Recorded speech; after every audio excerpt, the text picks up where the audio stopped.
reason that America wants a regime change in Iran is because Bibi Netanyahu is demanding it. And we also are completely done with the idea that, with these decades-long idea that we're doing it to spread democracy because we believe in international liberalism. There was no imminent threat to the United States when Trump made this decision to do what Bibi wanted. And I want to be clear here. This was not Trump's decision. It was Bibi Netanyahu's decision. And that is the reason that he did it. And we're very aware that Israel is dictating our foreign policy, and we would now like that to stop. Okay, but you wouldn't just disagree, presumably, that Iran has been the main sponsor of terrorism in the Middle East through the Houthis, through Hezbollah, through Hamas. I mean, that's widely accepted and recognized. They've done it widely accepted. No, that's just kind of... Really?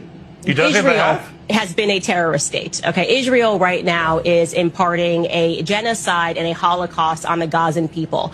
So I'm really over this idea like somehow Israel has the moral high ground and we have to get behind them. I didn't say that. We've got to go after the bad guys. So it's rich to me that people are concerned about Iran having nukes. But I'm concerned about Israel, who won't even admit that they have nukes, having nukes, while at the same time they are executing a genocide and a Holocaust in Gaza that the world is watching. So who's the bigger terrorist is the question. But when the leader of Iran says death to America, why doesn't that concern you? Why are they chanting death to America?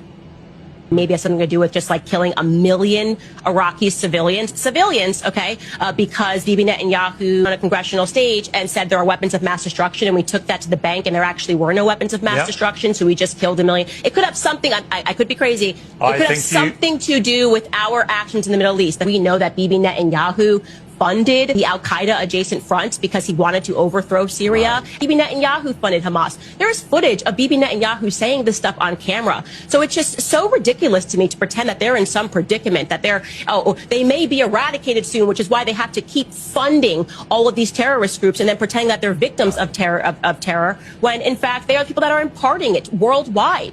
Okay? And again, these never-ending wars in the Middle East at the behest of Israel. Bibi Netanyahu is the one that called for Americans to invade Iraq, Libya, Syria, Afghanistan, and now Iran, and we've done it. And we're done with the BS of, okay, well, they weren't really involved, Israel, in Afghanistan, because even when we fight those never-ending wars, Israel wins. Everybody knows that our boys were out there in Afghanistan guarding poppy fields, okay? And do you know what happened after we allegedly, quote-unquote, lost in Afghanistan? What happened to all those poppy fields, those poppy flowers that our military was guarding? Well, the opioid crisis hit America via the Sackler family, who quite literally built the School of Medicine at Tel Aviv University. So we're just done, okay? And there's no way that we're going to go backwards. We're not going to allow you guys to emotionally condition us to go, oh, well, we got to protect Israel because of the Holocaust. It is over. They're imparting a Holocaust. America would like off this crazy train.